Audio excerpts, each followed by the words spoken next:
6월 5일 주일 오전 예배 드리겠습니다. 먼저 338장 찬송 드리겠습니다.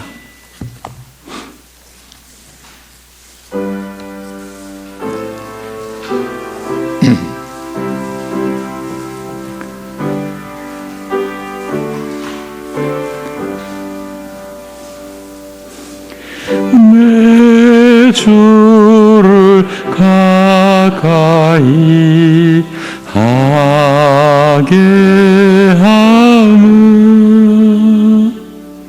십자가 짐 같은 고생이나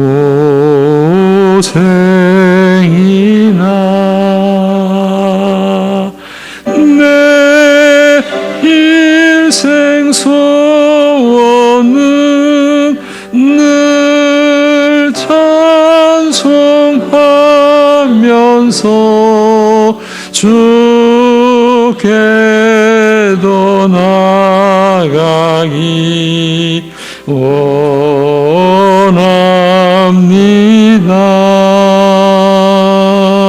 내 고생하는 것 옛 야곱이 돌베개 베고 잠 갔습니다. 꿈에도 소원이 늘 찬송하면서 주께도 나가기 원합니다.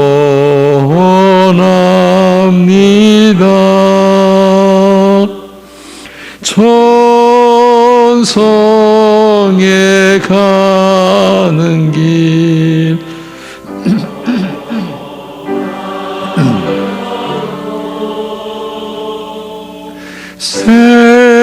생명길 되나니 은혜로다.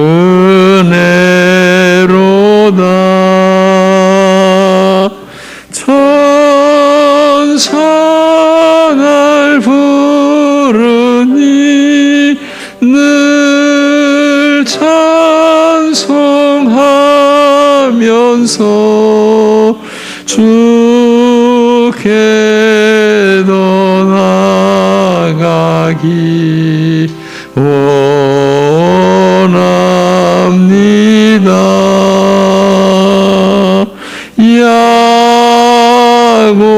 야곱이 참깨여 일어난 후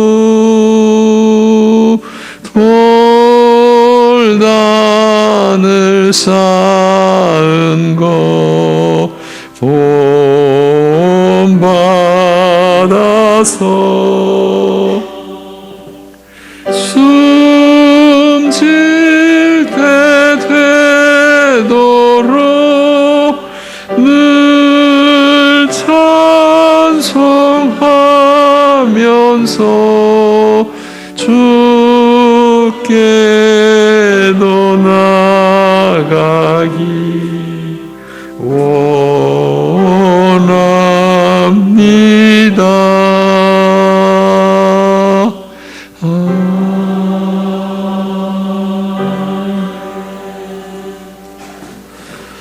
이제 사도신경으로 우리 함께 신앙 고백 드리겠습니다. 전능하사 천지를 만드신 하나님 아버지를 내가 믿사오며 그 외아들 우리 주 예수 그리스도를 믿사오니 이는 성령으로 잉태하사 동정녀 마리아에게 나시고 본디오 빌라도에게 고난을 받으사 십자가에 못 박혀 죽으시고 장사한 지 사흘 만에 죽은 자 가운데서 다시 살아나시며 하늘에 오르사 전능하신 하나님 우편에 앉아 계시다가 저리로서 산자와 죽은 자를 심판하러 오시리라. 성령을 믿사오며 거룩한 공회와 성도가 서로 교통하는 것과 죄를 사하여 주시는 것과 몸이 다시 사는 것과 영원히 사는 것을 믿사옵나이다. 아멘.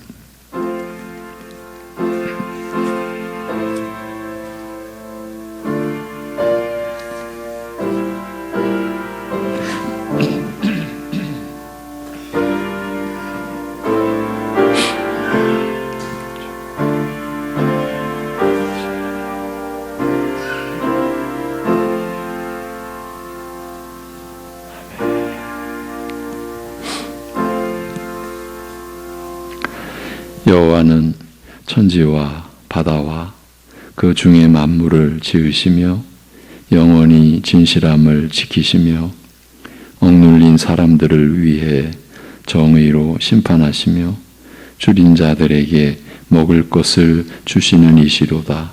여호와께서는 갇힌 자들에게 자유를 주시는도다. 아멘. 죄와 사망과 사탄의 권세 아래 갇혀 있었던 우리에게 영원한 생명과 그로 인한 자유를 베풀어 주신 우리 아버지 하나님, 허락하여 주셔서 하나님의 그 크신 인자하심 안에서 우리가 예배를 드리게 되었사오니 모든 예배하는 심령들을 친히 주장하시고 성령의 인도하심을 따라 예배할 수 있게 하여 주옵소서. 심령이 소생케 하시며 새롭게 되는 역사가 일어나게 하여 주옵소서. 예수님의 이름으로 기도합니다. 아멘. 일어나셔서 우리 함께 75장 찬송을 드립니다.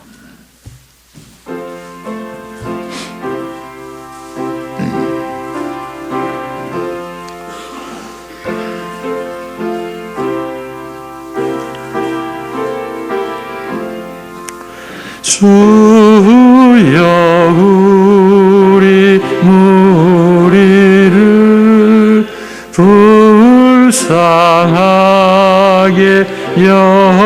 여기사 크신 복을 주시고 주의 얼굴 뵈소서. 주의 구원하심을 널리 알게 하시니 천하만국 백성들 주께 찬송합니다. 주가 다스리시고 바른 심판하시니 나라들이 즐기며 기쁜 노래합니다. 땅에 나는 모든 것 주의 크신 은혜니 모든 나라 백성들 주께 찬송합니다.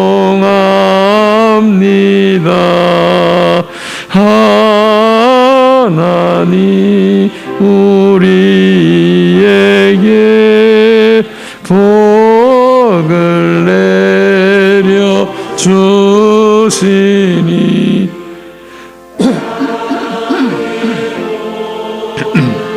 만물이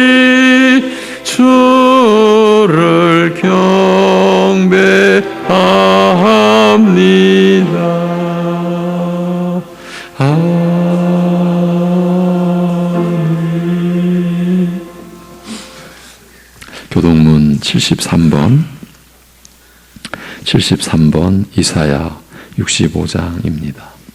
보라, 내가 새 하늘과 새 땅을 창조하나니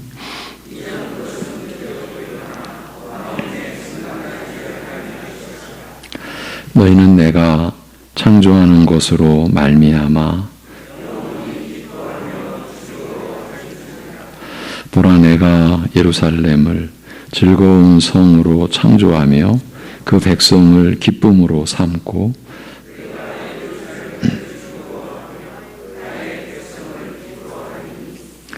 우는 소리와 부르짖는 소리가 그 가운데에서 다시는 들리지 아니할 것이며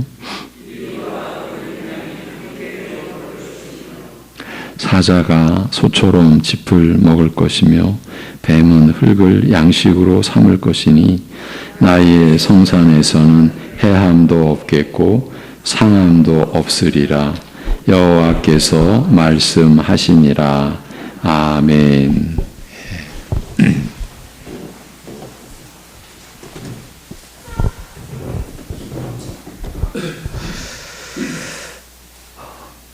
우리에게 영원한 생명을 주시어서 정말 우리의 힘으로는 결코 찾지도 못하였고 또 알지도 못하였고 또 함께하지도 못하였던 정말 하늘에 계신 그 참으로 영광스러우신 하나님을 정말 아버지로 모시며 또 영원히 함께할 수 있게 해주심을 진심으로 감사를 드리옵나이다.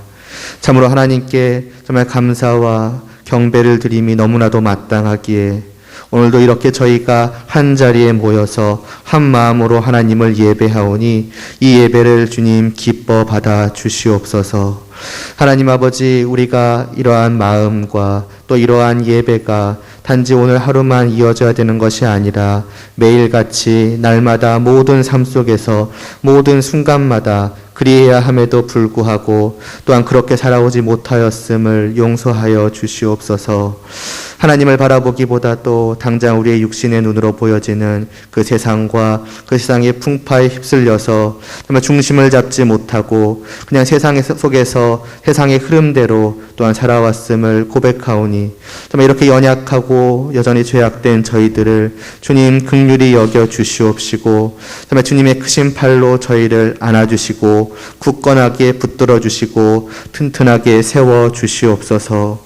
정말 하나님에게서 떠날 생각을 잠시도 하지 않게 하여 주시옵시고 오직 시선이 정말 하나님만을 향할 수 있도록 하여 주시옵시고 오직 하나님께로만 고정되게 하여 주시옵시고 그 하나님과 함께함을 정말 참으로 정말 이 땅의 그 무엇과도 비교할 수 없는 행복으로 여기며 그렇게 살아갈 수 있는 저희들 되게 하여 주시옵소서. 다시금 모든 그 예배의 시간들이 원래대로 돌아올 수 있게 해주심을 감사를 드리옵나이다. 그러나 다만 그 예배의 시간만이 원래대로 돌아온 것으로 만족해 하지 않게 하여 주시옵시고 과연 그동안의 시간 동안에 정말 우리의 믿음이 어떠하였는지를 또한 돌아볼 수 있게 하여 주시옵소서. 무엇보다 우리의 믿음이 원래대로 돌아올 수 있게 하여 주시옵소서. 아니 단지 이전의 모습으로 돌아가는 것 이상으로 정말 하나님의 성도로서의 그 합당한 그 모습으로까지 우리의 믿음이 회복될 수 있도록 은혜를 베풀어 주시옵소서.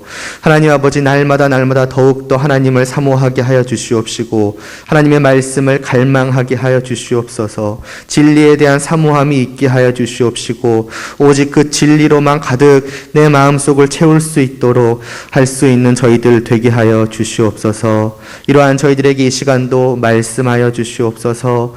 이 모든 말씀을 하나님의 말씀으로 받을 수 있도록 하여 주시옵소서. 부디 저희의 생각을 하나님의 말씀 위에 놓지 않게 하여 주시옵소서.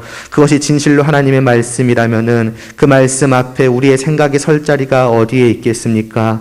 그 진리 앞에 정말 우리의 생각이 어떻게 앞세워질 수 있겠습니까? 하나님 아버지, 오직 하나님 앞에 겸손하게 무릎을 꿇을 수 있도록 하여 주시옵소서. 하나님 앞에 우리의 자신을 더욱더 낮출 수 있게 하여 주시옵소서. 오직 하나님만이 내 안에 가득하여 주시고 하나님의 뜻만이 내 안에 가득하여 주시옵시고 우리는 기꺼이 그 하나님의 말씀을 따라서 하나님께서 인도하시는 대로만 나아가고자 하는 그 마음을 가지고 또한 살아갈 수 있도록 은혜를 베풀어 주시옵소서. 이렇게 하나님의 성도로서 하나님만을 바라보며 하나님만을 향하여 예배드리는 이 시간과 이후로의 모든 시간을 통하여서 오직 하늘에 계신 참으로 영광받기 합당하신 하나님 홀로 영광 받으시기를 간절히 소원하오며 예수님의 이름으로 기도드리옵나이다. 아멘.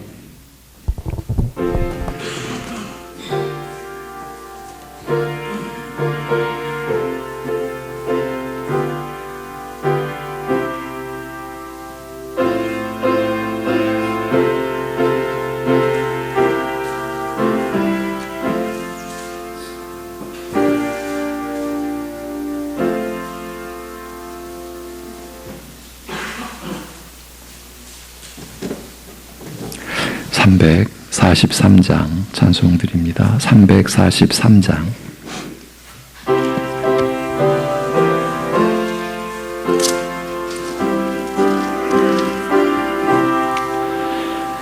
시험 받을 때에 나를 도우사 주를 떠나가지 말게 하소서. 떨며 주저할 때 나를 붙드사 넘어지지 않게 지켜주소서. 세상 복이 영화 나를 얽매고 세상 헛된 재물 유혹할 때에 겟세마네 피땀 생각해 하사 십자가의 주를 보게 하소서. 주의 자비하심 내게 임하사 근심 걱정 고통 내가 당할 때 주의 능한 손을 보게 하시며 주여 나의 근심 맡아주소서. 이 땅 위의 삶을 모두 마치고 흙과 같은 육신 무너질 때에 오직 주의 은혜 의지하리니 영생하는 곳에 인도하소서.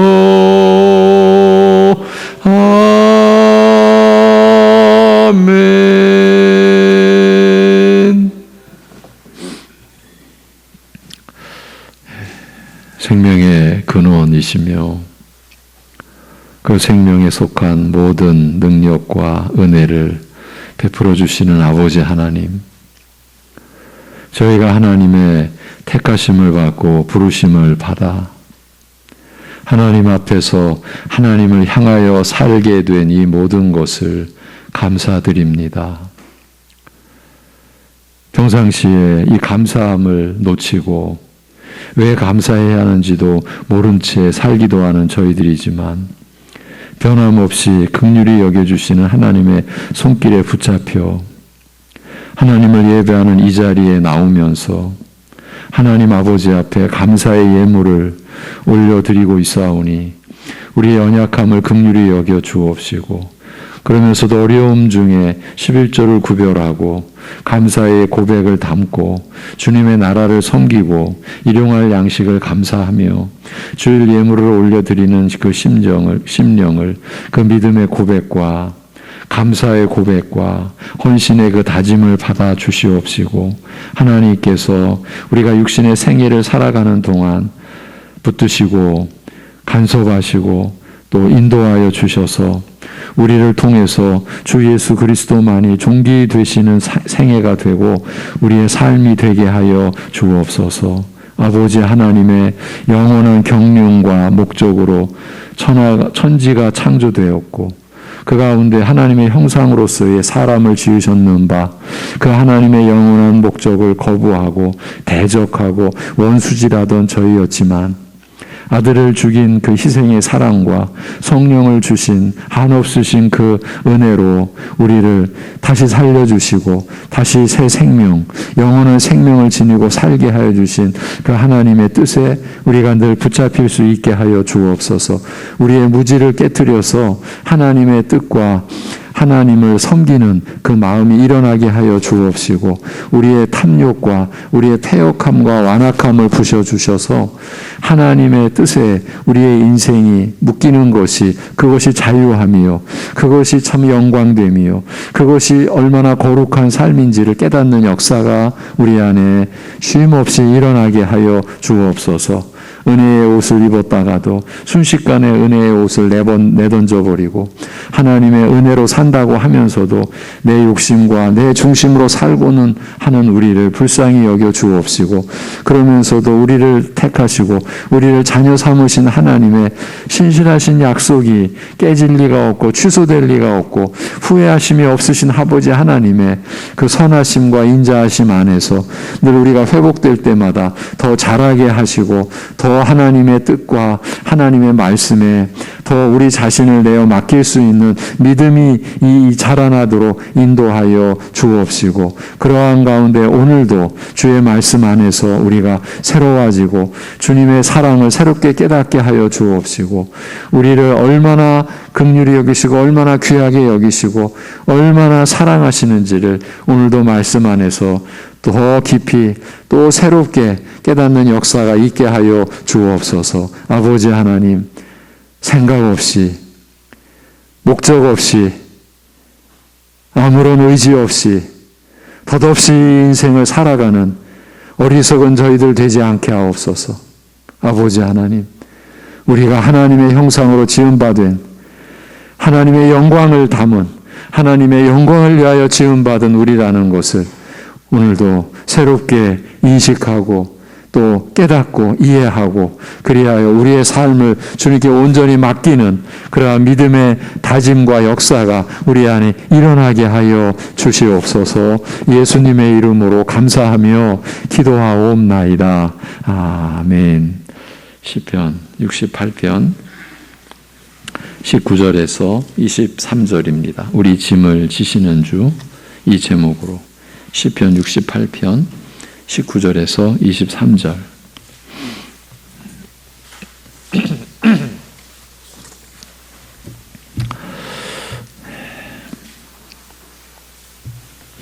날마다 우리 짐을 지시는 주, 곧 우리의 구원이신 하나님을 찬송할지로다. 셀라. 하나님은 우리에게 구원의 하나님이시라. 사망에서 벗어남은 주 여호와로 말미암거니와 그의 원수들의 머리 곧 죄를 짓고 다니는 자의 정수리는 하나님이 쳐서 깨뜨리시리로다. 주께서 말씀하시기를 내가 그들을 바산에서 돌아오게 하며 바다 깊은 곳에서 도로 나오게 하고 내가 그들을 심히 치고 그들의 피에 내 발을 잠그게 하며 내 집의 개의 혀로 내 원수들에게서 제 분깃을 얻게 하리라 하시도다. 아멘. 이 시편 68편은 성도들이 최후의 승리를 보장받았음을 확인시키고 있는 말씀이라고 했습니다. 먼저 6절까지 해서 성도들이 장차 완전하고 영원한 승리를 받아 누릴 것이 확정되었으므로 그걸 내다보며 지금 기뻐하며 찬송해야 한다고 말했습니다. 성도는 누구인가? 장래의 승리가 보장된 사실로 인해 지금 찬송하는 이들이다. 이런 뜻의 말씀이었습니다. 그리고 7절부터는 그 이유를 설명하는 내용이 이어져 나왔는데 먼저 14절까지에서는 출애굽기로부터 여호수아서와 사사기, 구약의 역사서죠. 이 모든 역사가 바로 성도들의 영원한 승리를 입증하는 증거들이기 때문이라고 했습니다. 구약의 역사서가 우리의 영원한 그 생명을 보장해주고 입증해주는 그런 내용들이라는 뜻입니다. 과거 역사가 성도들의 장래 역사를 확증해준다. 그런 뜻이었습니다. 이것이 성경의 용도입니다. 그리고 15절부터 18절 지난주 보았던 말씀에서는 현재 가지고 있는 증거에 대하여 얘기했습니다. 한 절 한 절이 우리가 가지고 있는 든든한 배경이 무엇인지에 대해 믿음을 가지고 기억할 것을 요구하는 말씀이었습니다. 크게 보이는 세상도 하나님의 손 아래에 있는 부지깽이 같다는 것과 하나님은 가난한 심령들과 함께 하기를 기뻐하시는 특별한 왕이시며 하나님은 또한 보이지 않는 강력한 군대를 소유하고 계시며 예수님이 부활 승천하심으로써 하늘 왕국의 통치자로 즉위하셨기 때문이라는 의미였습니다. 바울 사도가 시편 68편을 에베소서에서 인용을 해서 이 68편 18절 말씀이 바로 예수님의 부활 승천을 예언한 내용임을 밝혀주었기 때문에 우리가 이 어려운 구절을 그렇게 이해하고 받을 수가 있었죠.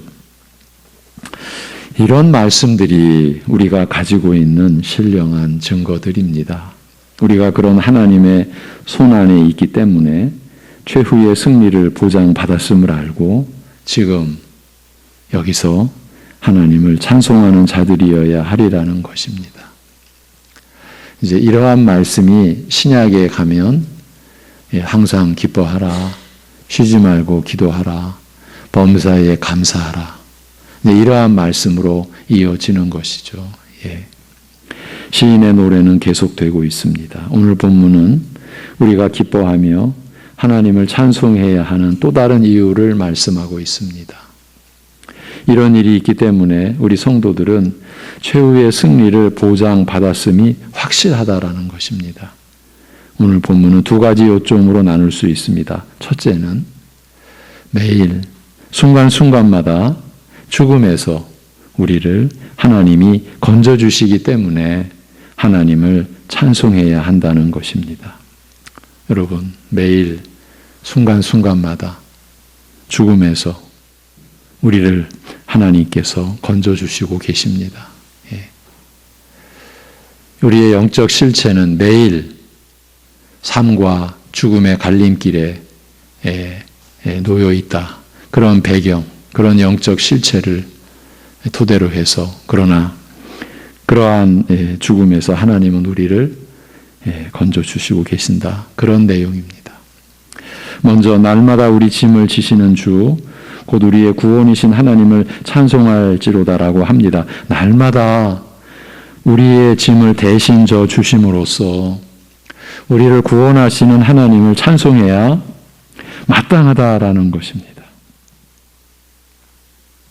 우리가 이 은혜를 안다면 마땅히 찬송해야 하지 않겠습니까?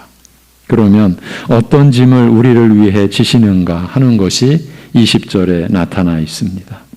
하나님은 우리에게 구원의 하나님이시라 사망에서 벗어남은 주 여호와로 말미암거니와 요약하면 즉 우리를 위해 져 주시는 짐이 어떤 것이냐 하면 사망을 당하게 하는 무겁고 무서운 여러 가지 일들이라 할 수 있습니다. 거기서 피할 수 있도록. 원래는 우리가 져야 할 죽음의 짐을 주님께서 대신 져 주신다는 것입니다. 그런 의미에서 하나님은 우리에게 구원의 하나님이시라고 합니다. 그런데 여기서 구원이라는 이 단어는, 이 낱말은 히브리어 성경, 그러니까 원문에서는 구원들이라는 복수 형태입니다. 죄송합니다. 그러니까 우리가 죄와 사망과 사탄의 권세에서 받은 구원의 은혜, 그 영원한 구원의 은혜, 그 구원과 좀 다른 이 복수들이에요. 그 은혜 안에서, 그 구원의 은혜 안에서 우리가 날마다 하나님으로부터 보호받는, 또 보호받아야만 하는 그러한 어려운 상황 속에서 우리가 하나님께로부터 건짐을 받고 보호를 받는 그 내용을 말하는, 그래서 구원들이라는 복수 형태예요.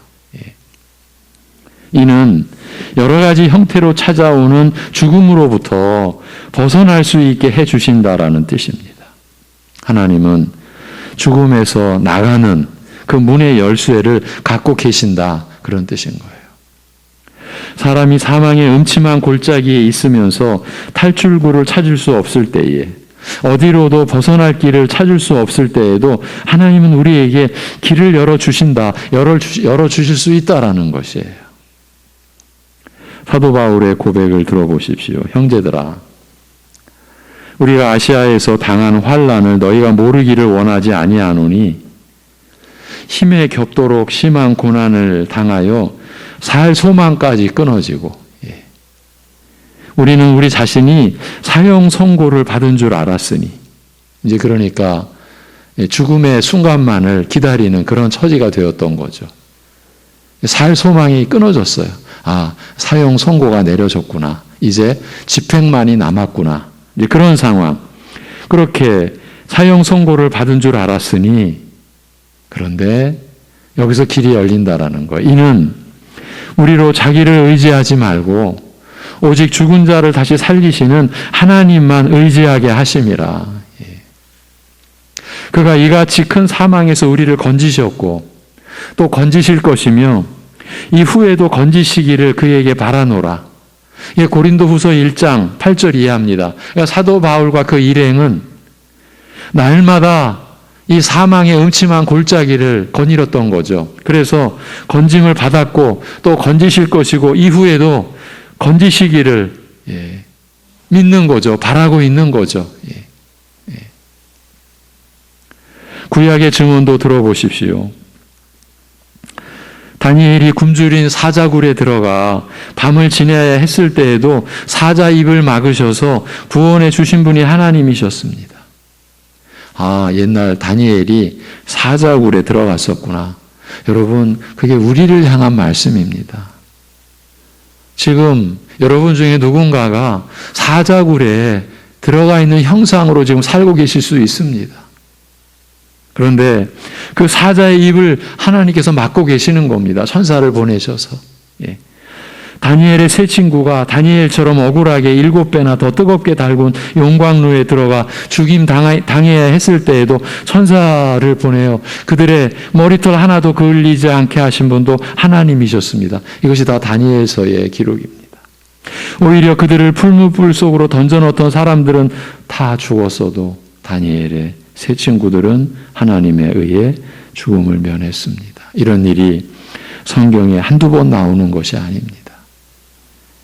마지막 남은 밀가루 한 줌으로 아들과 함께 마지막 식사를 하고 죽으리라고 했던 사르밧 과부에게 엘리야를 보내서 통의 밀가루와 병의 기름이 기근이 끝날 때까지 떨어지지 않게 해서 그들에게 양식을 제공하신 분도 하나님이십니다. 열왕기상 17장의 기록입니다. 엘리야는 어땠습니까? 기근 때 아합에게 쫓겨 도망 다니던 엘리야에게 까마귀를 보내서 아침 저녁으로 떡과 고기를 먹게 하신 이도 하나님이십니다. 열왕기상 17장의 기록입니다. 죽음의 위기에서 구해 주신 것입니다. 그런 육신적 차원의 죽음에서만 구하시는 것이 아닙니다. 영적 죽음의 위기에서도 하나님은 자기 백성을 구해내시는 분이십니다. 주님께서 베드로에게 하신 말씀 중에 그 대표적인 사례가 있습니다. 시몬아, 시몬아. 베드로의 또 다른 이름입니다. 시몬 베드로라고 하죠. 시몬아, 시몬아, 보라, 사탄이 너희를 밀가부르듯 하려고 요구하였으나. 영적 죽음으로 몰아넣으려고 너희들을 요구했다라는 거죠. 그러나 내가 너를 위하여 내 믿음이 떨어지지 않기를 기도하였노니. 여러분의 믿음을 주님이 지켜주고 계시는 거죠. 내 믿음이 떨어지지 않기를 기도하였노니 너는 돌이킨 후에 내 형제를 굳게 하라. 누가복음 22장의 기록입니다. 사탄은 강력한 힘을 가지고 성도들을 영적 죽음에 빠지게 하려고 혈안이 되어 있습니다. 베드로 사도도 이렇게 말한 적이 있습니다. 근신하라, 깨어라. 너희 대적 마귀가 우는 사자같이 두루다니며 삼킬 자를 찾나니.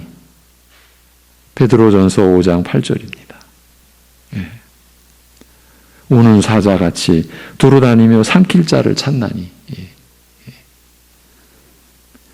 주님께서 우리를 지키시고 보호해 주시지 않는다면 우리는 단 한 시간도 생명을 유지할 수가 없습니다. 오래전, 그건 35년 전, 제가 이 우는 사자같이 삼킬 자를 찾는 그런 경험을 한 적이 있습니다. 한 사무실에 불신자가 있고 신자가 같이 근무할 때였습니다. 그런데 그 불신자인 직원 한 분이 신자인 같은 동료를 공격하는데 제가 그때 옆에 있었습니다. 그때 그 공격하는, 이게 말로 공격하는 거죠. 공격하는데 제가 그 사람을 딱 보는데 바로 이 베드로전서 5장 8절의 9절이 그냥 느껴지는 거예요. 그야말로 우는 사자같이. 그런데 그때 막 그렇게 공격하는 그분에게 그 신자인 그분이 같이 맞서면은 안 될 상황이었어요. 그때 제가 참 순간적으로 나는 그때 제가 제일 막내였어요. 그러니까 지금 부딪힘에 끼어들 그런 입장이 못 됐어요. 근데 빌딩에 또 신자 한 분이 계셨어요. 제가 그분에게 쫓아 내려간 거예요. 그래서 도와달라. 지금 우리 사무실에서 그 소동이 일어났는데 그 소동을 좀 멈추게 해달라. 그분이 이제 개입을 해가지고 소란이 멈춘 그런 일이 있었어요. 그때 제가 저도 그 순간 그렇게 된 것도 참 은혜죠. 딱 보는데 이건 그야말로 우는 사자예요. 그럼 삼킬 자를 지금 찾고 있는 거예요. 그러니까 물론 그 직원이 이 마귀라는 건 아니죠. 그런데 저에게 이 말씀이 그냥 떠오르면서 저게 우는 사자구나. 도와야 되는데 나는 제 어린 막내, 끼어들 수 있는 어떤 관계가 아니었어요. 그런데 그 아래층에 도와줄 분이 계시다. 그분은 이제 권사님이셨어요. 여자분이셨죠. 권사님을 향해 제가 쫓아간 거예요. 도와주십시오. 지금 신자 아닌 분에게 신자인 우리 직원이 공격을 당하는데 여기서 맞상대하면 정말 지는 거고 어떤 일이 일어날지 물론 그때가 30여 년 전이니까 지금과 같이 이렇게 직장 체계가 법적으로 보장받을 때가 아니죠. 어쩌면은 끝날 수도 있는 거죠. 그래서 그 권사님이 개입을 하셨어요. 그래가지고 제가 이 베드로전서 5장 8절을 보면 그때의 이 기억을 간혹 떠올리곤 해요. 지금도 제가 말씀을 전하다 보니까 또 떠올라서 참 그 순간 입을 막 그냥 그야말로 이 똑똑한 사람, 굉장히 똑똑한 직원이었거든요. 그냥 공격해 가는데 주님께서 우리를 지키시고 보호해 주시지 않는다면 우리는 단 한 시간도 생명을 유지할 수가 없습니다. 그게 육적 생명이든지 영적 생명이든지 가릴 것 없이 우리는 곧장 사망의 불구덩이 속으로 빠져 들어가고 말 것입니다. 단 한순간도 우리 스스로는 생명을 유지할 수가 없어요. 그러나 하나님께서 우리를 구원해 주고 계십니다. 그래서 구원드리라고 한 거예요. 지금도 쉬지 않고 우리 숨을, 우리 호흡을 붙드시며 마귀의 괴계를 막으시고 우리가 영적 죽음에 빠지지 않도록, 심판받을 죄에도 빠져 눌러 앉아있지 않도록, 심판받을 죄에 빠져서 눌러 앉아있지 않도록 지켜주고 계시는 거예요. 설령 예루살렘 교회 초대 집사 스데반처럼 육신의 생명이 죽는다고 해도 이 스데반 집사 이분은 한편의 거룩한 설교를 마치고 돌에 맞아서 죽임을 당하시잖아요. 그런데 거기서도 다시 살아나 하나님의 영광에 들어갈 수 있도록 하시는 분이 하나님이십니다. 우리는 성경에서 우리를 향하신 하나님의 보호하심이 얼마나 철저한가를 많이 볼 수 있습니다. 시편 27편 10절에는 내 부모는 나를 버렸으나 여호와는 나를 영접하시리이다, 이런 말씀도 있어요. 내 부모는 나를 버렸으나 여호와는 나를 영접하시리이다. 이사야 49장 15, 16절에서는 여인이 어찌 그 젖먹는 자식을 잊겠으며 자기 태에서 난 아들을 긍휼히 여기지 않겠느냐. 그들은 혹시 잊을지라도 나는 너를 잊지 아니할 것이라. 내가 너를 내 손바닥에 새겼고 너의 성벽이 항상 내 앞에 있나니라고 하신 것과 같습니다. 하나님은 이렇게 신자들을 매일매일 구원하여 주십니다. 우리는 사실 매일 삶과 죽음의 갈래길에 놓여있는 상태로 살고 있는 거예요. 그걸 아시는 거죠. 우리는 모르는데 매일매일 지켜주시는 거예요. 그런데 우리가 그 사실을 깨닫지 못하고 감사할 줄 모르는 것입니다. 우리가 매일매일 그 순간순간들은 다 기억을 못하지만 여러분도 지난 날을 돌이켜보면, 찬찬히 돌이켜보시면 어떤 순간순간들이 떠오를 것입니다. 그때 하나님이 나를 지켜주셨구나. 하나님이 나를 보호해 주셨구나. 육적인 그러한 생명, 더 무서운 것은 영적인 그러한 사망에 처해지는 육적인 생명도 지킴을 받은 여러 경험들이 있으실 겁니다. 그런데 우리가 돌이켜보면 영적인 죽음에 빠질 수 있는 그 상황에서 내 마음을 주장하셨고 내 손을 붙들어 주셨고 내 발을 지켜주셨고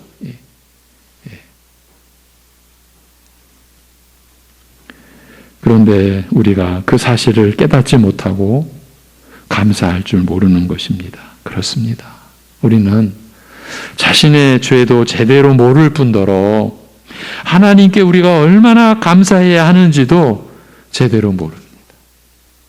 죄도 모르고 은혜를 어떻게 얼마나 받은 줄도 제대로 모르니 감사할 줄 모르는 겁니다. 그런데 어쩌면 그건 당연한 일이라 할 수 있습니다. 인간은 하나님의 선하신 행사를 다 깨닫지 못합니다. 마치 갓난아기가 그 어머니 품에서 젖을 먹으며 자라나면서도 누구 덕에 살 수 있는지를 모르는 것과 같습니다. 갓난아이가 어찌 알겠습니까?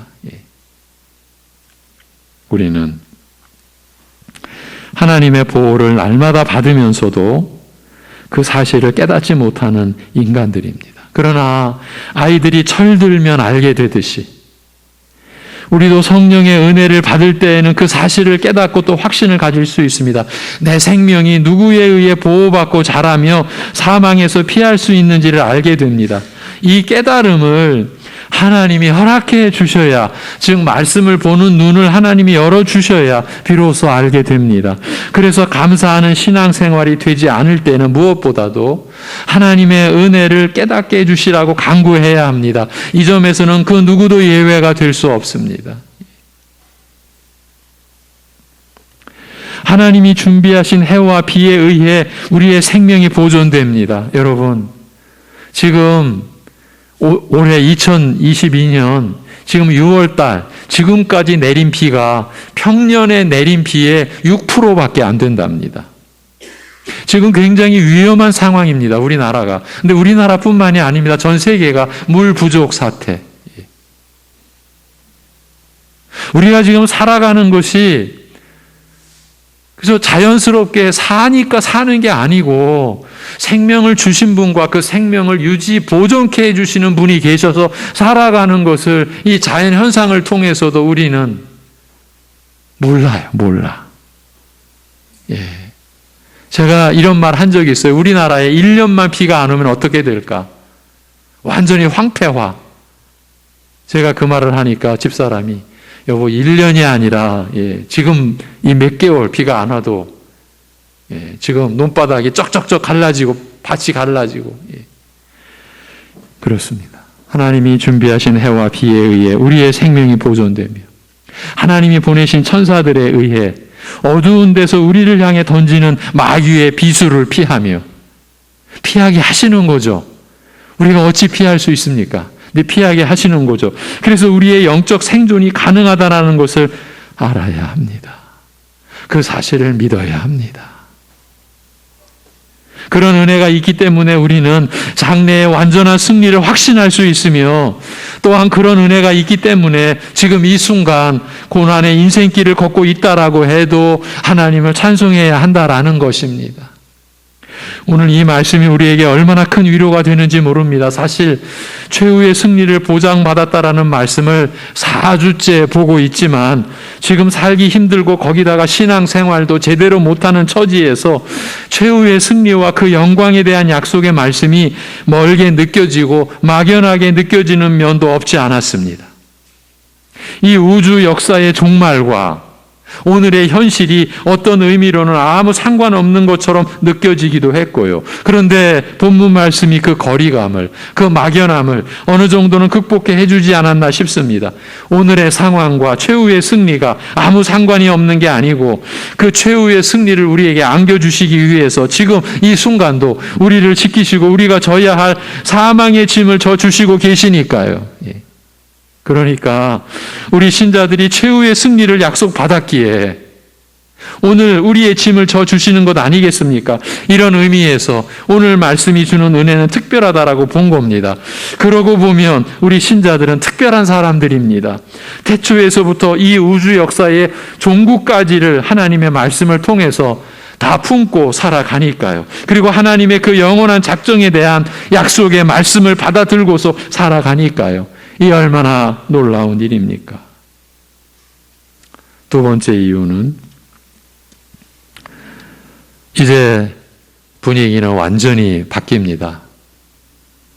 날마다 우리 짐을 지시는 주. 그런데 그 배경이 나옵니다. 두 번째 이유는 악인들에 대한 심판이 확정적이기 때문이라는 그 뜻의 말씀이에요. 21절에도 23절 말씀은 악인들에 대한 심판이 확실하다는 그 점을 말하는 것입니다. 먼저 그의 원수들의 머리고 죄를 짓고 다니는 자의 정수리는 하나님이 쳐서 깨뜨리시리로다라고 합니다. 이는 장차 일어날 마지막 심판 때에 하나님이 악인들을 철저히 심판하신다는 뜻의 말씀이에요. 그들이 아무리 강한 권세를 가진 자라도 또는 아무리 은밀한 장소에 숨었다고 해도 소용이 없습니다. 하나님께서 높은 사람은 끌어내려 처단하시고 바다 깊은 곳에 숨어있는 자라도 찾아내셔서 벌하실 것입니다. 22절이 그 뜻입니다. 주께서 말씀하시기를 내가 그들을 바산에서 돌아오게 하며 바다 깊은 곳에서 도로 나오게 하고 바산은 지난주 말씀드렸죠. 강력한 세상 세력을 상징한다라고 했습니다. 이 세상에서는 떵떵거리면서 누가 나를 건드리려 하며 거들먹거릴지 몰라도 그날에 하나님은 그들을 다 끌어내려 심판하실 것입니다. 애굽 왕 바로의 군대를 처리하신 것을 우리가 본 것과 같습니다. 바벨론 왕 느부갓네살을 권좌에서 끌어내리셨던 일이 그 증거입니다. 헤롯 왕을 벌레 먹어 죽게 하셨던 것도 마찬가지입니다. 이것이 다 하나님의 역사였습니다. 하나님이 건드리지 못할 성역은 없습니다. 모두가 다 하나님의 손 아래에 끌려 내려와 심판을 받을 것입니다. 또 하나 아무리 깊은 곳에 숨는다고 해도 소용없습니다. 지금 온 세계를 극한의 위험으로 치닫게 하는 한 인물이 있죠. 푸틴이라 이름하는 자. 수개월 전에 그 나라 안에서도 암살의 시도가 있었다고 하죠. 예. 그 나라 안에서도 저 인간은 죽여야 된다. 암살의 시도가 있었어요. 그러나 사전에 발각된 거죠. 얼마나 많은 사람이 이 피해 그야말로 처형을 당했겠습니까? 얼마나 많은 사람의 피가 그 땅에 뿌려졌겠습니까? 그는 그렇게 자신을 지금 지키고 있다라고 생각하는 거죠. 얼마든지 숨을 수 있다라고 생각하는 거죠. 그러나 다 헛일입니다. 죄를 짓고 심판을 피할 자는 아무도 없습니다. 하나님은 바다 깊은 데서 도로 나오게 하시는 분이십니다. 가장 은밀히 지은 죄라도 다 찾아내셔서 심판하시는 분이십니다. 아간이 금품을 몰래 숨겼다가 결국 제비 뽑다 보니까 범인으로 밝혀져서 죽임 당하지 않았습니까? 여호수아서 7장의 기록입니다. 숨겨도 소용없고 도망가도 소용없습니다. 회개치 않은 악인들에 대한 하나님의 심판은 지위도 상관없고 깊은 동굴도 소용없습니다. 다 끌어내리고 다 찾아내실 것입니다. 그리고 그들의 심판은 완전할 것입니다. 23절이 그 뜻입니다. 내가 그들을 심히 치고 그들의 피에 내 발을 잠그게 하며 내 집의 개의 혀로 내 원수들에게서 제 분깃을 얻게 하리라 하시도다. 이 말씀은 얼핏 보면 잔인한 심판을 정당히 여기는 것처럼 보입니다. 그러나 이 말씀은 하나님의 공의로운 심판, 사람이 심판하는 게 아닙니다. 심판은 하나님께 있습니다. 전쟁은 하나님께 있습니다. 오히려 우리에게는 원수를 축복하고 기도하고 사랑하라고 하는 기막힌 말씀을 우리에게 주셨죠. 원수 갚는 일은 하나님께 있습니다. 하나님의 공의로운 심판이 얼마나 공정하고 철저하게 악인들에게 임하여 저들을 파멸시킬 것인지를 보여주는 것입니다. 사형에 해당되는 죄를 저질렀는데도 돈 많이 들여 좋은 변호사 사서 집행유예로 풀려나는 그런 일이 있을 수 없다라는 것입니다. 철저하게 심판이 이루어질 것이라는 뜻입니다. 이런 말씀은 이스라엘 역사에 길이 남을 악한 왕, 너무 악해서 길이 남을 악한 왕 아합이 죽는 장면에서 그대로 입증되었습니다. 열왕기상 22장에 보면 아합이 하나님의 말씀대로 비참한 죽음을 당하는 대목이 나옵니다. 여러분, 악한 왕이 아합뿐만이 아니었습니다. 그런데 그들의 죽음에 대한 기사는 그저 한 줄도 안 됩니다. 그런데 이 아합의 기록은 상당히 깁니다. 아합이 죽은 것은 하나님의 심판의 약속이 이루어진 것일 뿐입니다. 그러니까 하나님의 그 심판의 그 완전함을 아합의 기록을 통해 보여주시는 거예요. 그는 처음부터 여로보암의 길을 따라, 그러니까 남유다, 북이스라엘로 나뉠 때 북이스라엘의 첫 왕 여로보암 때부터 저들은 하나님을 대적하는 길을 택한 거예요. 그 여로보암의 길을 따라 이스라엘을 바알을 섬기는 나라로 변질시켰어요. 완전히 우상 바알을, 아세라를 섬기는 나라로 변질시켜버렸어요. 엘리야 선지자의 말씀과 그에 따른 숱한 고난과 또 갈멜산 상에서 여호와 하나님만이 살아계신 하나님이시라는 점 등이 드러났음에도 불구하고 오히려 악행을 그치지 않고 나봇의 포도원을 빼앗도록 자기 아내를 방치하며, 이 나봇은 그저 한 이스라엘 사람 한 사람이에요. 그런데 그 왕궁 옆에 있는 포도원이라고 그냥 빼앗는 거예요. 그냥 무고하게 죽여버려요. 그렇게 빼앗도록 자기 아내를 방치하며 심판을 선언받고도 반쪽짜리 회개로 신용만 내는 등 참으로 하나님 앞에 회개하고 돌아오기를 거절한 악인 중에 악인이었습니다.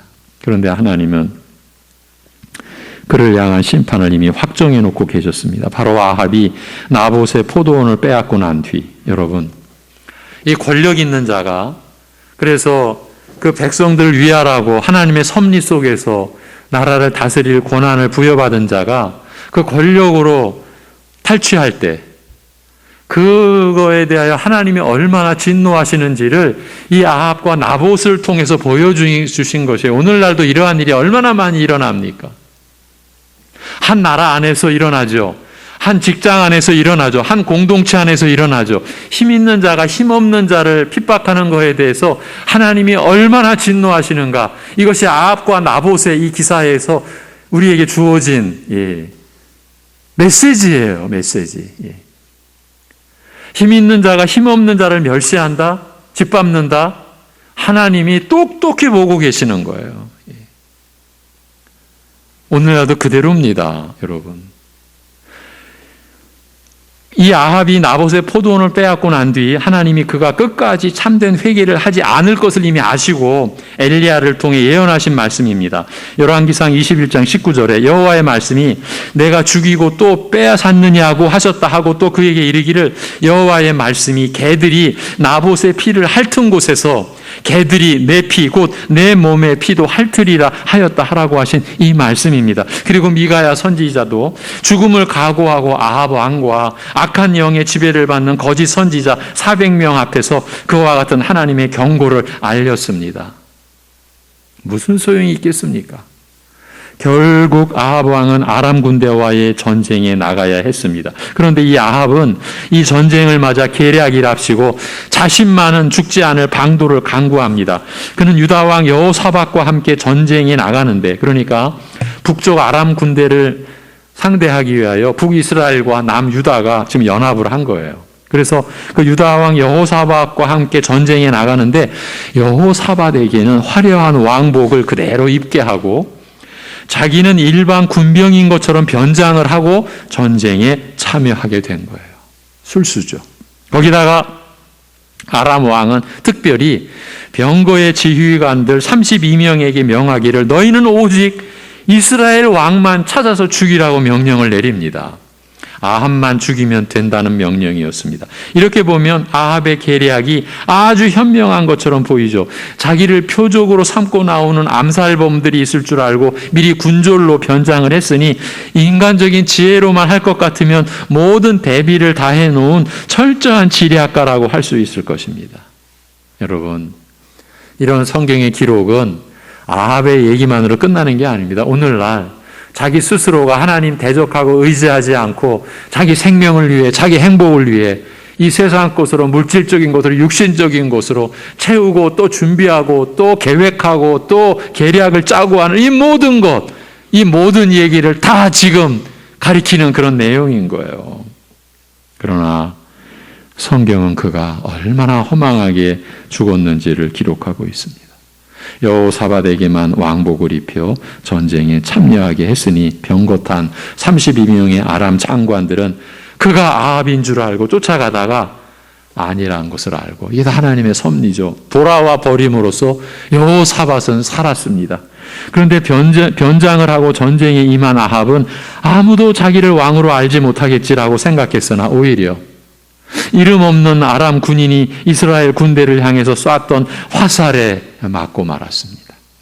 이는 하나님의 작정 앞에 사람의 계략이 얼마나 무가치한가를 알게 하는 거죠. 하나님의 말씀 앞에 사람의 장꾀는 아무 쓸모가 없는 거예요. 여러분, 아합을 통해 보여주시는 거예요.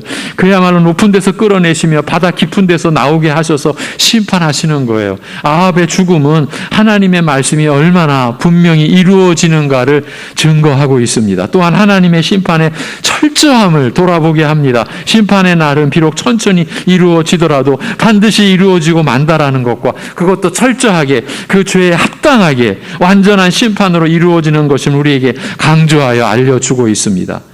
아람과의 전쟁이 있기 전까지 아무도 이 아합 왕에 대한 심판이 이루어질 것인지 몰랐죠. 상상도 못했죠. 그가 왕이 되고 위선적이고 다른 교인들의 생명과 기업을 잔인한 방법으로 빼앗았지만 그는 여전히 성공한 자로 남는 것 같았습니다. 전쟁에서 일어날 일을 대비하여 미리 군졸로 변장할 정도로 지략이나 수완이 뛰어난 인물로 여겨졌습니다. 그러나 성경은 그가 우연히 지금 성경에서는 무심코 쏜 화살에 맞았고 거기서 도망치려 했으나 맹렬한 전쟁 때문에 도망도 못 치고 병거 위에서 피를 흘리고 죽었다고 되어 있습니다. 그런데 이 말씀은 결코 우리가 말하는 우연이 아님을 알려주고 있습니다. 거기 34절에 보면 말 그대로 우연히 한 사람이 아합을 쐈다고 되어 있는데 이 우연은 하나님의 섭리 안에서 이루어지는 한 현상임을 38절에서 말합니다. 그 병거를 사마리아 못에서 씻음에 개들이 그의 피를 핥았으니 여호와께서 하신 말씀과 같이 되었더라. 엘리야를 통하여 여호와께서 하신 말씀처럼 되었습니다. 이는 사람의 입장에서는 우연이라 할지라도 하나님의 시각에서 보자면 결코 우연이 아니라는 말입니다. 죽은 아합도 모르고 죽인 병사도 모르고 그 누구도 몰랐지만 오직 하나님은 알고 계셨다라는 말이며 더 나아가 이미 예언한 대로 되었다는 것입니다. 개들이 그 피를 핥았다라는 것은 그만큼 그 심판이 철저했다라는 뜻입니다. 사람 수에도 치지 않는 개들이 적의 수장을 농락할 만큼 철저한 응징이었다는 것입니다. 하나님은 회개치 않은 죄인들에 대하여 그와 같이 엄중한 심판을 행하실 것입니다. 아합이 당한 심판은 모든 악인들이 당할 심판에 대한 증거일 뿐입니다. 지금은 비록 더디게 보일지라도 모든 역사와 은밀한 가운데서 일어난 죄악들을 다 심판하실 것입니다. 또 이처럼 분명하고 확실하게 예언된 대로 행하실 것입니다. 그 섭리를 거스릴 자는 아무도 없습니다. 아합과 같이 악행을 행하면서도 결코 참된 회개로 주 앞에 머리 숙이지 않는 모든 자들을 하나님은 그렇게 심판하실 것입니다. 저는 이런 얘기는 그만해야 되겠네요. 어두운 이야기죠. 아합과 같이 악행을 행하면서도 결코 참된 회개로 주 앞에 머리 숙이지 않는 모든 자들을 하나님은 그렇게 심판하십니다. 그것을 확신케 하는 말씀으로 아합의 비참한 종말을 언급하신 것입니다. 이와 같은 사례들은 악인들에 대한 심판은 분명하고 철저하고 완전할 것입니다. 그래서 교회는 우리 신자들은요, 심판을 부정하는 자들과 그들의 책들과 그들의 거짓말을 주의해야 합니다. 철저히 경계를 해야 한다라는 말입니다. 한 25년 전 저도 속은 적이 있다고 한번 말씀드린 적이 있었죠. 그 글쓴이의 삶이 너무 좋고 그 글쓴이의 삶은 세상 사람들이 그 사람을 아는 사람들이라면 다 존경하지 않을 수가 없어요. 세계적인 인물이에요. 너무 좋고 또 예수님에 대한 묵상의 글이 은혜가 되어서 그 책을 남들에게 소개까지 했는데 사랑의 하나님이, 이 사랑의 예수님이 심판하실 리가 없고 지옥이 존재할 리가 없다는 그의 글을 접하고 말았습니다. 그때의 충격은 컸습니다. 무엇보다 쏟은물을 다시 담을 수 없듯이 내 잘못을 거두어 드릴 수가 없다라는 점 때문에 힘들었습니다. 그렇지 않습니다. 심판이 부정되면 구원의 은혜가 왜 필요하겠습니까? 예수님의 십자가 못 박히심이 무슨 의미가 있겠습니까? 심판을 부정하면 결국 죄를 부정하는 것이고 그 죄값으로의 사망도 부정하는 것이지 않습니까? 그러면 죄도 사망도 심판도 부정하면서 예수님과 그의 십자가를 어떻게 묵상하고 사람들에게 영향을 미칠 수 있었을까요? 그것도 선한 영향력이라고 그렇게 여겨지는, 어떻게 그런 일이 일어날 수 있었을까요? 그것은요, 단지 예수님의 희생의 사랑만을 보고서 그 사랑의 영향력을 제시하며 우리도 서로에게 그 희생의 사랑으로 선한 영향력을 끼쳐서 이 땅을 천국으로 만들어 가자라는 것이지요. 우리가 서로를 인간답게 세워가서 서로를 구원하자라는 것이지요. 그것을 위해 예수님의 십자가를 묵상하자라는 것이고요. 이렇게 되면 심판이 왜 필요하겠냐는 것이고 사랑의 예수님이 어떻게 지옥을 세울 수 있겠냐는 것이지요. 결국은 자신의 종교를 자신의 철학과 사상으로 세우는 것에 불과한 것이죠. 이런 자들에게 속아 넘어가서는 안 됩니다. 여러분, 얼마나 겉으로 보면 멋있게 보입니까? 그 희생의 사랑을 우리가 본받자. 그래서 서로에게 선한 영향력을 끼치자. 그래서 우리가 서로를 구원하자. 그래서 천국을 만들어 가자. 이건 그야말로 적 그리스도였죠. 예, 저도 거기에 속아 넘어갔었죠. 예. 이래서 사실은 하나님께서 심판하시는 것입니다. 본문 말씀대로 악인들에 대한 심판은 분명하고 철저하고 완전할 것입니다. 오늘 말씀은 그렇기 때문에 우리 믿는 자들의 최후의 승리가 분명하며 그래서 우리는 하나님을 찬송해야 한다라고 가르치고 있습니다. 성도들은 그런 사실을 기억하여 이 부조리하고 고달픈 이 세상에서도 미소를 지을 수 있으며 하나님의 이름을 찬송할 수 있다라는 것입니다. 성도들을 괴롭게 하고 죄를 짓게 하며 죽이려 드는 모든 악의 세력들에 대하여 하나님이 완전하고 철저한 심판을 행하실 것이 확정되었기 때문입니다. 아무리 강력하고 큰 대적이라 할지라도 그들에 대한 하나님의 작정이 무엇인지 우리는 알기 때문인 것이죠. 그리고 그 이전에 날마다 우리 짐을 지시는 주, 우리 구원의 하나님, 매일매일 우리의 호흡을 붙드시고 우리의 육신의 생명만이 아니라 우리의 영적 죽음에 우리가 빠지지 않도록 우리를 지켜주시는 하나님의 은혜를 우리가 기억하면서 어려운 현실 속에서도 우리는 하나님을 찬송하는 자로 살아가야 할 이유가 이렇게 분명하다. 이러한 말씀들이 여러분에게서 기억되기를 바라고요. 우리 모두 이와 같은 믿음을 가진 자로 확인되기를 바랍니다. 기도하겠습니다. 하나님 아버지,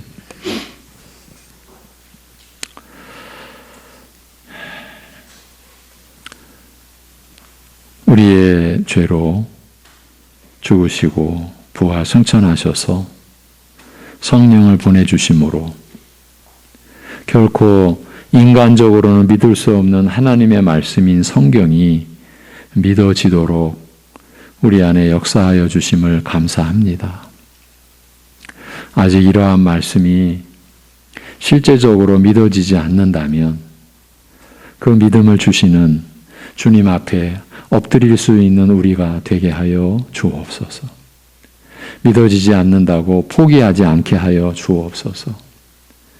참으로 주님의 이름을 부르며 보내신 성령께서 나의 어두운 마음을 그리고 어두운 눈을 열어주시고 어두운 길을 열어주셔서 말씀을 보고 듣고 그리하여 우리의 심령에 성령께서 그 말씀을 새겨주시듯 믿어지는 역사가 우리 안에 사랑하는 우리 성도들 안에 일어나게 해주신 것 감사하고 그러나 아직 그 은혜를 경험치 못한 이들에게 우리 교우들에게 하나님께서 은혜를 베풀어 주셔서 그 말씀이 깨달아짐으로 우리가 하나님 나라로 부름받은 사실이 믿어짐으로 인하여 그 영원한 생명을 우리가 받은 자로 믿어지는 역사가 일어나도록 은혜를 베풀어 주시옵소서. 아버지 하나님, 우리 육신의 생애가 그러한 하나님의 은혜를 담는 과정이고 하나님의 은혜를 받는 그러한 그 순간순간들이라는 것을 우리가 또 생각할 수 있게 하여 주옵시고 그렇기 때문에 우리가 일상을 살아가는 것이 얼마나 소중하고 그리고 우리가 하나님의 은혜를 누리고 경험하는 그 일상을 우리가 하나님의 사람으로 신자로 하나님 나라의 부름을 받은 자로 살아가는 모습을 이 세상에 나타내 보임으로써 성령께서 우리 안에 계심으로 인하여 우리가 우리 위에 죽으시고 부활하신 예수 그리스도의 증인으로 이 땅을 살아가는 그 본분을 우리가 잊지 않도록 은혜를 베풀어 주시옵소서.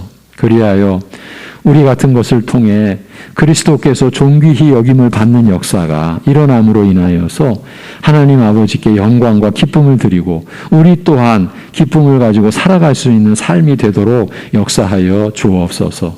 영원한 최후의 승리를 약속해 놓으시고 매일매일 우리로 하여금 그 사망의 어두움에 빠지지 않도록 우리 짐을 져주시고 우리를 지켜주시는 하나님께서 그러나 결국 회개하지 않고 하나님을 대적한 이 악인들을 철저하게 심판하실 것을 또 확인해 주신 그 말씀 앞에서 우리 자신을 경계하고 우리 자신을 주의시키고 그래서 우리가 말씀에 붙들려 살기를 간절히 사모하는 중심이 우리 안에 일어날 수 있도록 은혜를 베풀어 주시옵소서.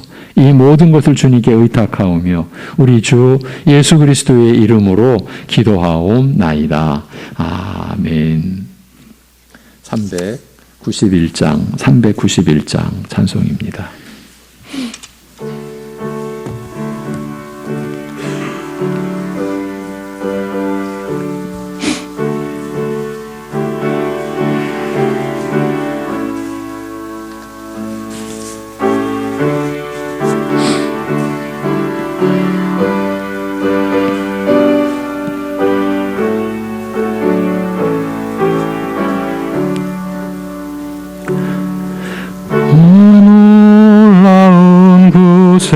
주 예수 내 주 참 능력의 주시로다.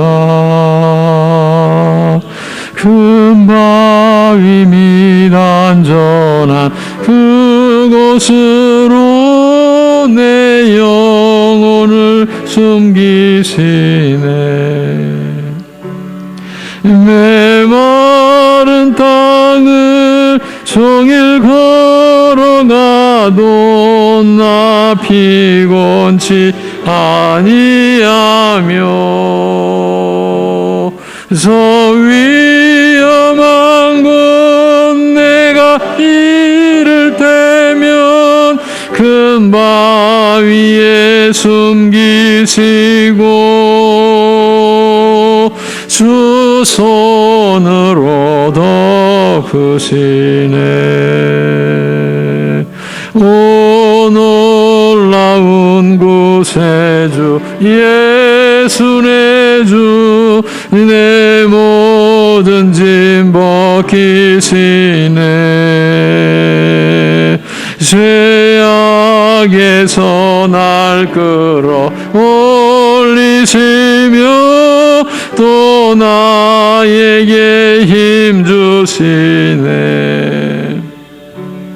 메마른 땅을 종일 걸어가도 나 피곤치 아니하며 저 위험한 곳 내가 이를 때면 큰 바위에 숨기시고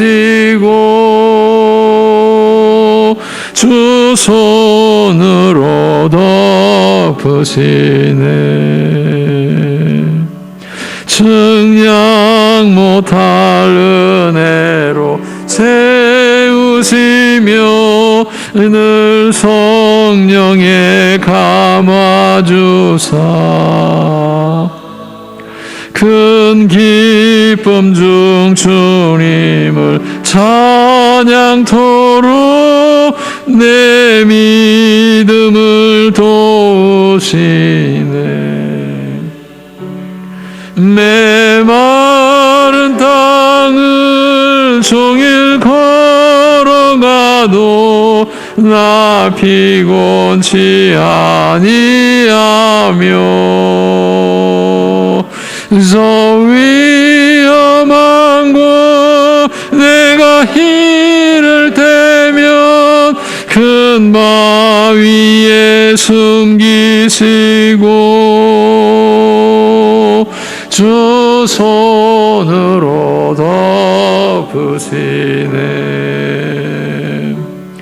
주 예수님 공중에 임하실 때 나 일어나 맞이하리. 그 구원의 은총을 노래하리. 저 천군과 천사 함께 메마른 땅을 종일 걸어가도 나 피곤치 아니하며 서 위험한 곳 내가 이를 때면 큰 바위에 숨기시고 주 손으로 덮으시네. 아멘. 교회 소식입니다.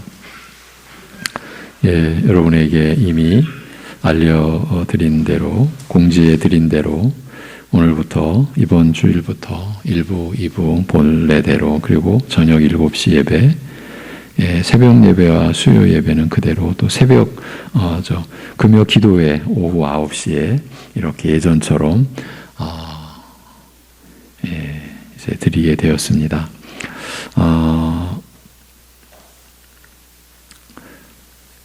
제가 한번 말씀드렸다시피 지금 예배 시간을 본래대로 돌렸다, 이것이 예배의 정상화가 아니라 우리가 그동안 함께하지 못했던 그 2년 넘는, 그 3년 가까운 그 시간들 속에 우리가 받은 은혜, 깨우침, 또 회개해야 될 내용, 또 하나님의 준엄한 책망, 이러한 것들을 우리가 잘 갈무리해서 우리가 드려지는 이 또 예배 속에서 우리가 더 하나님 앞에 은혜를 받고 또 그 은혜가 우리 안에서 합당하게 나타날 수 있는 우리가 되는 것이 예배의 정상화가 아닐까, 그런 생각을 합니다. 예, 다음 주일 예배 말씀 안내, 또 교회 학교 예배 장소 및 시간 꼭 잘 참조해 주시고요. 예, 금요일 날 알려드린 그 내용 그대로니까 잘 참조해 주시기 바랍니다. 다음 주일은 시편 68편 24절에서 31절 이스라엘과 교회, 이 제목입니다. 그 아래 주일에 성주초등학교 주차장을 이용하실 수 있습니다.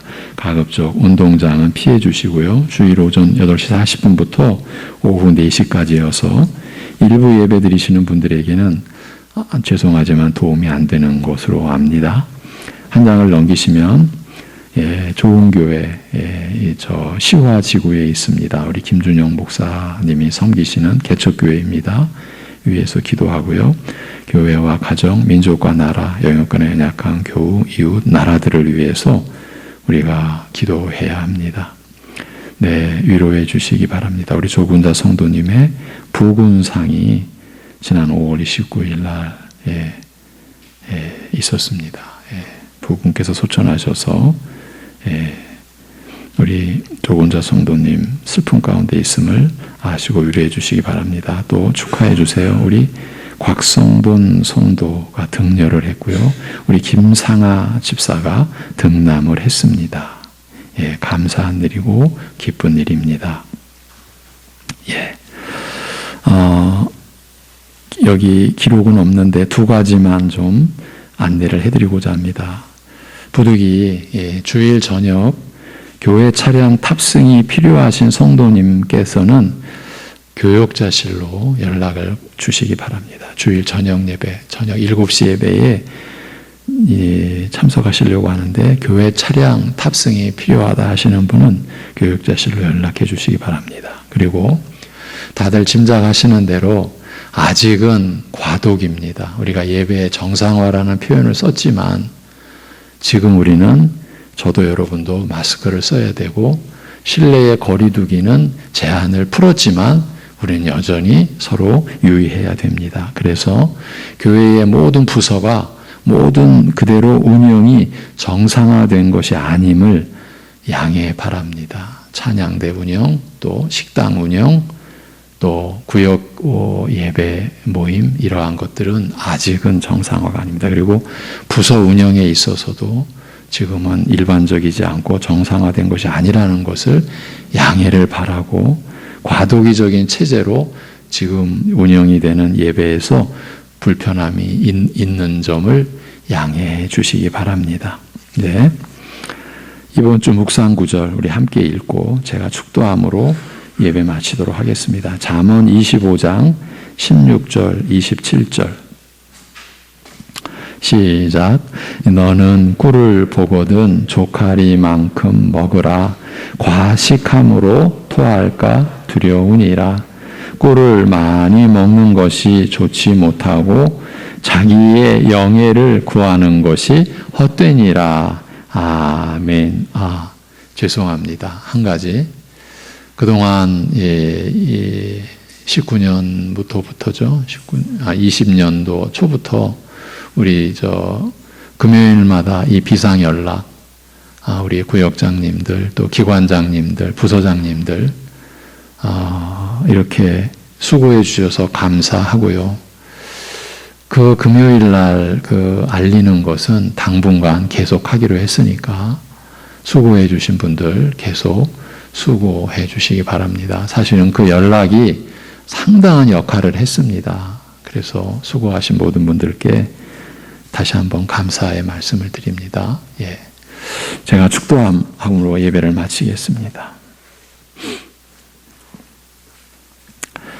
교회의 머리가 되시며 새 언약의 영원한 중보자 되신 주 예수 그리스도의 은혜와 그 아들을 우리를 위해 내어주신 아버지 하나님의 영원하신 사랑하심과 우리 안에 영원히 거하셔서 무지를 지혜로 사망을 생명으로 완악함을 겸손함으로 그리하여 우리 안에서 그리스도께서 존귀되도록 역사하시는 성령님의 교통하심이 날마다 우리 짐을 져주시며 죽음의 그러한 순간순간마다 우리를 보호하시고 지켜주심을 알고 하나님께 감사하며 하나님만을 바라며 살아가는 모든 심령들과 이러한 믿음과 하나님 나라를 구하는 모든 이들 안에 영원토록 함께 하시기를 주님의 이름으로 축원하옵나이다. 아멘.